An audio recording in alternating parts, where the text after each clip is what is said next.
Right, let's shift gear a little bit now and look at developments in North Africa. Libyan delegates at the United Nations-backed talks in Geneva are ramping up efforts to establish a three-member presidency council, and this is part of a new transitional executive to govern the war-ravaged North African country until December elections. It's hoped that this complex process will help shepherd the deeply divided country towards peace and build on a fragile ceasefire to end a decade of devastating conflict. Oil-rich Libya has been torn by civil war since a NATO-backed uprising led to the ousting and killing of longtime ruler Muammar Gadhafi in 2011. The country has since become a key corridor for migrants fleeing war and poverty in desperate bids to reach Europe. To hear a little bit more about these ongoing talks, we're now joined via Skype by Sami Hamdi, who's the editor-in-chief of The Interest, a United Kingdom-based international magazine. Sami, always good to talk to you. Thanks so much indeed for joining us. Thank you for having me. All right, so bring us up to speed. How did we get to Geneva? The UN's footprints and fingerprints are all over this. I think following a Turkish intervention that rescued the internationally recognized government from bombardment by Khalifa Haftar, who was supported, of course, by the Russians, by the United Arab Emirates. Following Turkish intervention, there was a military equilibrium established. While Turkey had eyes on marching eastwards, Sisi's threat in Egypt that he would send troops into Libya sort of established this military equilibrium that allowed peace talks to take place. And then, of course, the UN and the US, they rushed in. Given that there is this military equilibrium, it means that there is no longer a possible military solution, at least for the foreseeable future. And that means that all of the parties now have been jostling politically for a place in this dialogue, in these negotiations that are taking place, in this unity government that is going to be formed. And that's why in recent times we've seen prominent candidates for the leadership roles, such as Sarraj, who is the head of the internationally recognized government, such as Aguila Saleh, the head of the parliament in the east, such as Bashagha, the interior minister of the internationally recognized government, such as Ahmed Maitig, the deputy prime minister.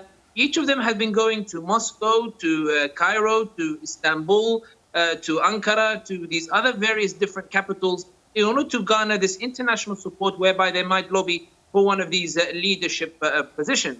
And it is in this context that the UN process has taken place, in that it's a bid to bring about this unity government in the hope that in the following year, December 2021, that there will be elections taking place over a unified Libya following this bringing together of three presidencies, of which it is hoped will represent, of course, the three different provinces of Libya, the east, the west, and Fezzan to the south.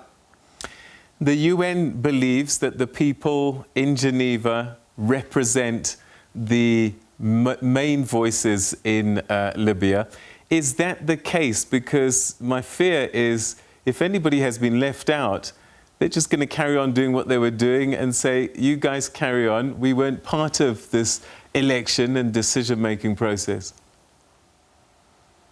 I think what the UN I think the main focus of the UN process is to try to bring together the differing visions between the conflicting parties that actually have arms.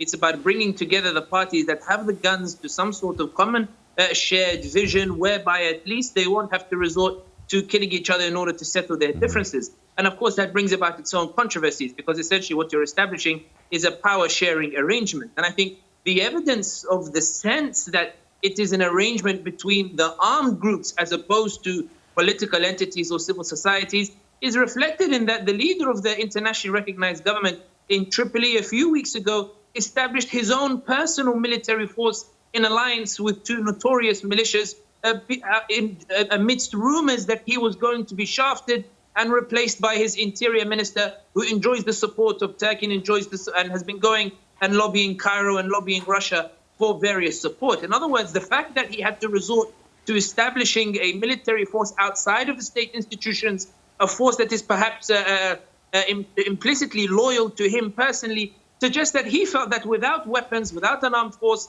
he would not be taken seriously at the table. And I think the UN is adopting this pragmatic approach in order to bring about more tangible results before later on they discuss the policy of demilitarization and perhaps empowering local agency. But your fears are correct, because what the concern is that if you establish a power-sharing arrangement, then you tell the parties that this is the arrangement that will be respected. So elections will be geared towards producing a result that respects that power-sharing arrangement. But it's also important to highlight another reason why the UN is keen on a power-sharing arrangement, and that is that you have an alternative political track taking place in parallel to the UN, which is one that is being conducted by Russia and that has the buy-in of Turkey and Egypt. It's important to note that the UN efforts is geared towards pushing out Turkish military gains and Russian military gains, who are on opposite sides of the spectrum. And this brings together two antagonists who are actually wrestling against each other in Libya to the same table, in that they say, look, the UN is targeting both of us, let's set up our own political track. And they've managed to get Egypt on board with that as well. So the biggest issue with the UN is that it's being driven by two concepts. The first is to reconcile the armed groups, and the second, to prevent Russia and Turkey from monopolizing what is traditionally a Western domain, which is in the peacemaking process. All right, so let's talk a little bit about the Presidency Council. How is that going to be set up? How many people sit in this Presidency Council, and does it become the de facto head of state, this grouping?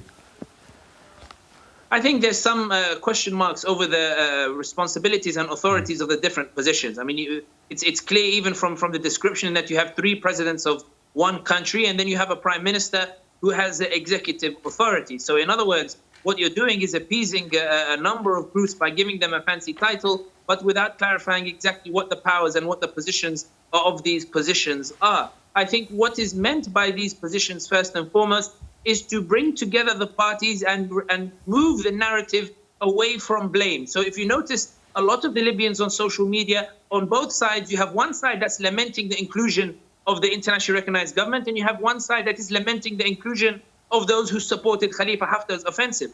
The aim of bringing together three presidents together is to try to bridge the narrative, to move away from division and to bring closer unity, even if it's a very tense and fragile unity. So there will be three presidents, there will be a prime minister, there will be a series of cabinet. It will be about splitting between the various different power circles, giving everybody enough of a prize so as that they will not return to the military conflict, and that they will actually respect the conditions and the outcomes which are geared towards elections. And the hope is that the elections will produce a democratic result that will be more reflective of the Libyan people. That is the aim, even if I don't think necessarily it will go as smoothly as that. But that's why there are three presidencies, and that's why there is a prime minister, and that's why there is a lack of clarity over the authorities and the powers that these positions will have. All right, you talk about the Libyan people. Perhaps we can end on that note. When they watch all of this playing out in Geneva, how are they feeling? Because there have been talks, there have been peace talks, there have been negotiations, and they've yielded nothing in the past.